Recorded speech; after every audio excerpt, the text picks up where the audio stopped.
And speaking of life's journey, just a few days after the terrifying experience, I had the privilege to speak to the local Hudson High School business students about mine, from free lunch to founder. Hey everyone, this is Renee Fry from TalentQ, and you're listening to the Conscious Professional Podcast.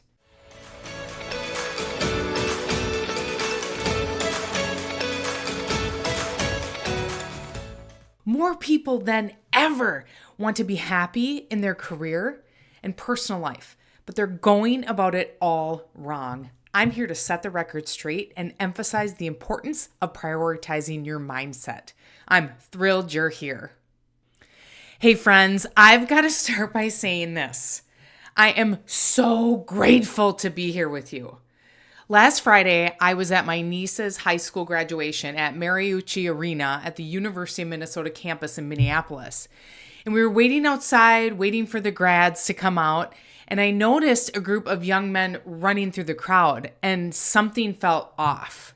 I saw punches being thrown, and within seconds, one of them pulled out a gun from his waistband and fired right behind us, like 20 feet away. I saw the muzzle flash as that bullet came out, and I heard the sharp crack of gunfire. It was the most piercing sound I've ever experienced. We hit the ground. I crawled through the bushes, trying to get as far away as possible, and called 911. A teenager was shot, and one of the graduates' fathers had been shot in the back of the head. By some miracle, I'm here. My husband is safe. My husband's family is safe. The graduates hadn't exited the building yet, and my daughters weren't with us. But to be honest, this was one of the most terrifying things that I've ever lived through. And the two people that were injured are going to be okay. I've always chased happiness, always believed in living each day to the fullest, but now it hits differently. Life is fragile, precious, a miracle. So please don't wait. Chase your dreams, go after your goals, live boldly, be intentional. You only get one chance. And speaking of life's journey, just a few days after the terrifying experience, I had the privilege to speak to the local Hudson High School business students about mine, from free lunch to founder. So I thought I'd share it all with you today. And to be honest, I thought I was being punked because I was presenting the day before the last day of school, 2 days before summer break, 75 high school students, and I had to keep their attention for 40 minutes. But I think I pulled it off. The students were really engaged, and my daughter told me some of her friends were in the audience, and they said I was awesome. That I kept it real, kept it interesting, and actually held their attention. That makes me so proud. So today I'm sharing the same presentation with you in hopes that it inspires you to reflect, take action, and hear a little more about how I got to where I am today.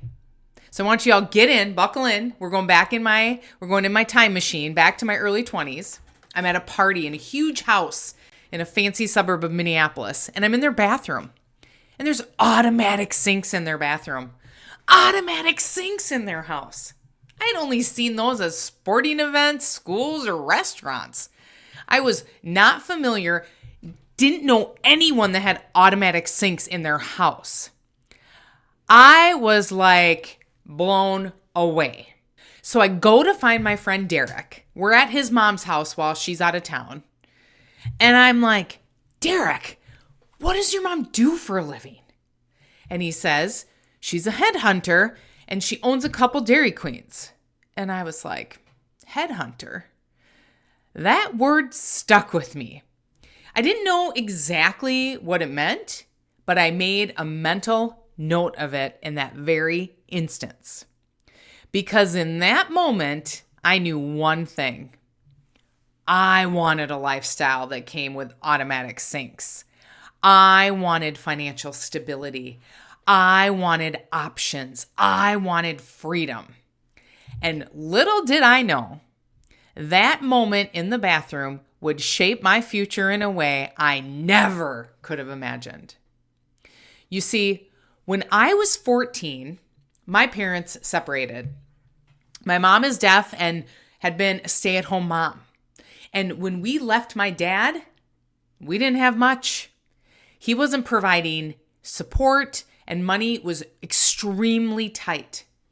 I remember watching my mom in the grocery store trying to decide what food to buy based on the little cash that she had.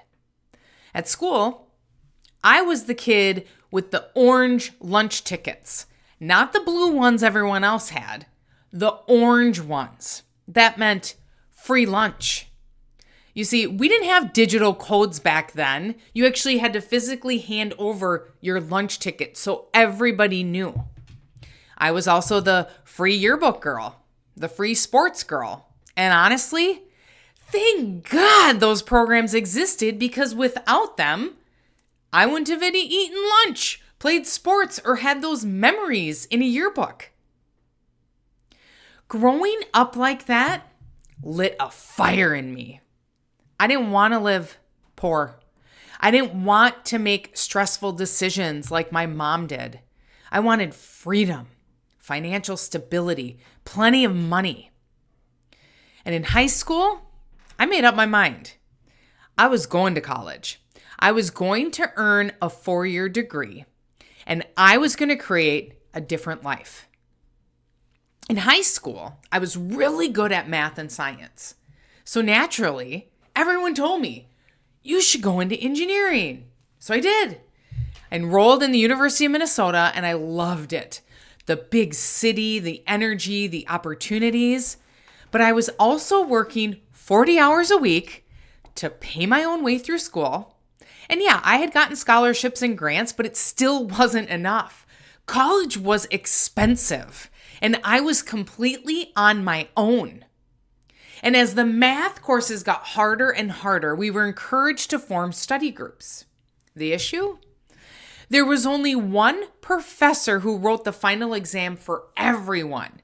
So if you didn't have them for class, you had to find the people who did. But as I started looking around, I started to feel out of place. I was loud and outgoing and talkative, and most of the students around me were quiet and introverted and shy. I felt like I didn't belong, and that's one of the worst feelings in the world. And the University of Minnesota was massive. One of my classes had over 400 students, basically my entire graduating class from Forest Lake High School, all sitting in one lecture hall. And I'd be sitting there way in the back, barely able to see the professor way down there on stage. He was like 1 inch, looked like he was 1 inch big. So I thought, maybe this school is just too big for me. So I transferred to the University of Wisconsin, River Falls. And it was a breath of fresh air. Class sizes were around 20 students, just like my high school was. Professors knew my name. They knew personal things about me. And I felt like I belonged. I changed my major at the time to biology because I figured I just needed a degree. I was motivated enough to do anything I set my mind to. Now, as long as I wasn't pursuing something ultra specific like accounting or engineering, you got to have those degrees to go on those lines of work. I wanted a job that didn't require work on nights and weekends. I wanted to go work for a corporation Monday through Friday. So I'm going along, and my junior year, my counselor, Doug, asked me, "What do you want to do when you graduate, Renee?" I had no clue. He told me most biology grads end up in a lab. And I said, absolutely not. Labs are quiet. There's not much collaboration or conversation. I need to be around people. I love science, but not like that. So I took a step back and I actually asked myself, what classes do I actually enjoy? And the answer was clear: sociology. It came naturally to me. I loved it. And looking back, it makes total sense that my career is all about people. So I switched majors again, and the last 2 years of college were incredible. I got straight A's. I was truly happy. But as graduation approached, I noticed a lot of my classmates were going into work for the government, like juvenile detention and social work and county jobs. And I just knew That path wasn't for me. I wanted abundance. I wanted to make good money. I wanted financial freedom. So I went into insurance sales. And at that time, my car was my office. I had a giant book of maps. No GPS or Waze back then. I would go door to door, business to business, asking for the controller or the business owner to give them my business card, to get their business card to see if I could quote their insurance in the future. Then I'd go back to the office and cold call out of the phone book. I was told no 99.9% of my day. But I truly enjoyed talking to business owners, and I excelled on that side. I was curious about their work, and I loved learning how businesses operated. Then one day, the company I worked for, Century, shut down all the field offices and made us work from home. At first, I was so excited because I got a company car, free gas, woohoo! But that wore off fast. I was completely isolated. I started to feel depressed because I needed that connection. So I told my sister I was looking for a new job, and she connected me with her friend Audra, who, get this, was a headhunter. Yep, there's that word again. But this time I was prepared. I knew a headhunter was a recruiter. So I met with Audra in the beautiful IDS building downtown, 39th floor. She asked me, "What's your ideal job?" I said, "I want to be a headhunter." And she asked why. I told her, helping people get pay raises and promotions sounds like the most rewarding job in the world. And she let me know that having sales skills were really transferable into recruiting. Lucky for me, they were hiring. I got the job and started recruiting temp to hire roles in accounting, finance, mortgage, and banking. And we'd place dozens of people at once for major clients like Wells Fargo. But the environment was toxic. My boss played favorites, and it felt impossible to get ahead. So I got smart. I started building talent pipelines. And one time they needed a class of 20 loan processors. I put in 18 people, and my boss was furious. I was committed, though, to get the experience I needed, and so I could move to the direct hire side because there was more strategy and less hustle. In direct hire recruiting, you're like a sports agent matching the top talent with the right company. And once hired, the candidate becomes a full-time employee of that company from day one. No more coaching people for being late or having to fire people before Christmas for not meeting expectations. None of that. So I did that. And then that's when Agilon came calling.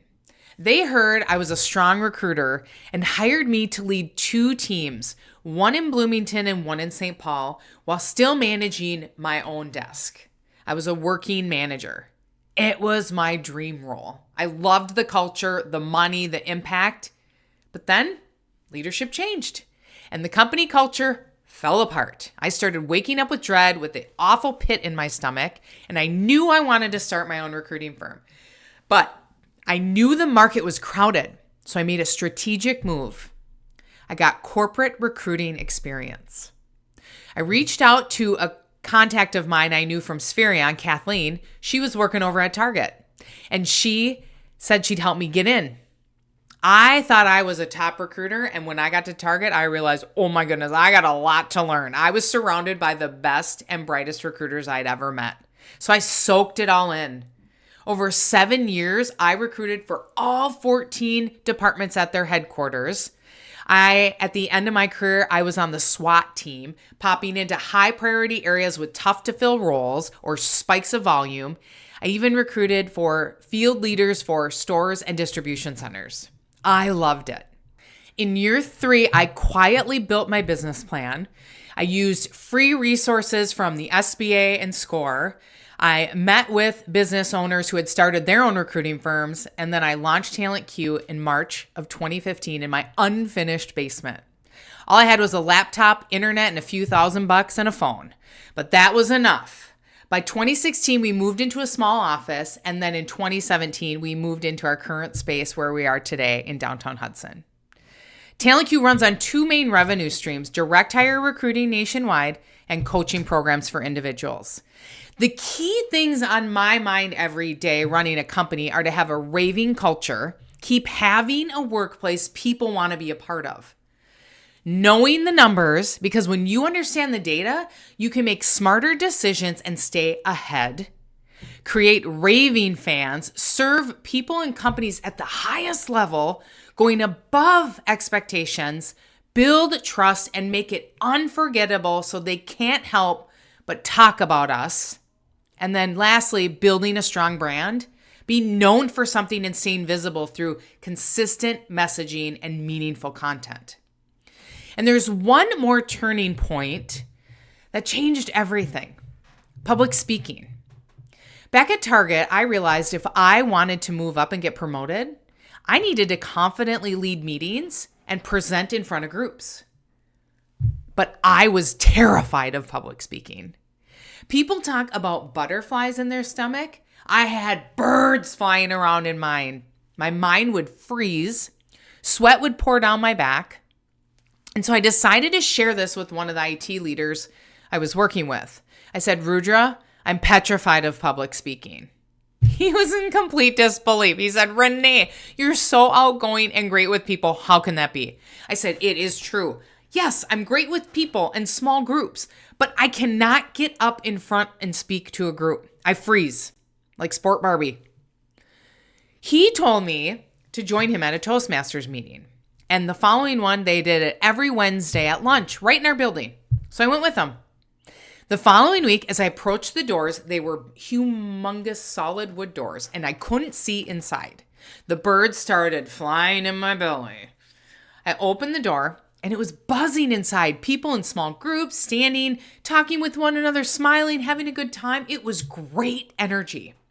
And the room was set up like a U shape with the lectern right in the front, and they had a gavel that they hammered down to start the meeting.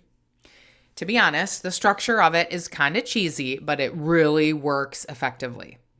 Everyone there had a role to play, whether it was counting filler words that the speech was saying, critiquing a speech, giving feedback. And there was also a section called Table Topics. You could volunteer to put your name in the hat, and they would draw a random topic. And if they drew your name, you would just get up right where you're sitting and speak for 2 minutes on a topic.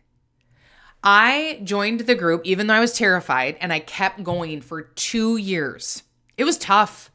I had birds and sweat for the majority of my first few speeches, but I would say about after a year, the physical response that my body was usually making really started to subside. And after the second year, I no longer had a fear of public speaking. I was comfortable speaking in front of groups, and that opened major doors for me at Target. I got to lead new hire orientation for the new employees who were starting at the company. I led interview certification class. It was amazing, and I did end up getting promoted. And I want to share the secret to growth in this part.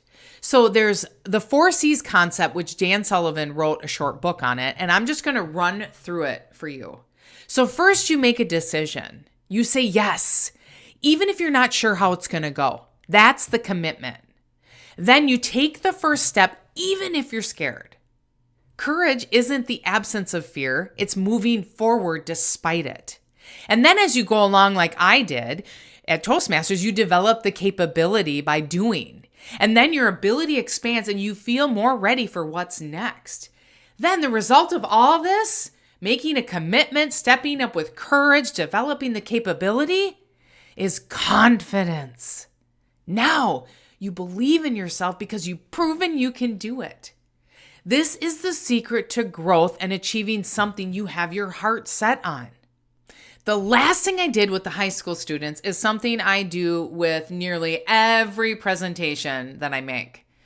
I hand out branded postcards and have them address it to themselves and write down something they learned or want to remember or something they want to take action on. And then my team will mail them out at random, and when they get it in the mail, they'll be like, oh yeah, I remember. I wanted to remember that. Or, oh yes, I already did that. And in this case, the school is mailing them their postcards because they're minors. And you see, I'm not here to waste anyone's time.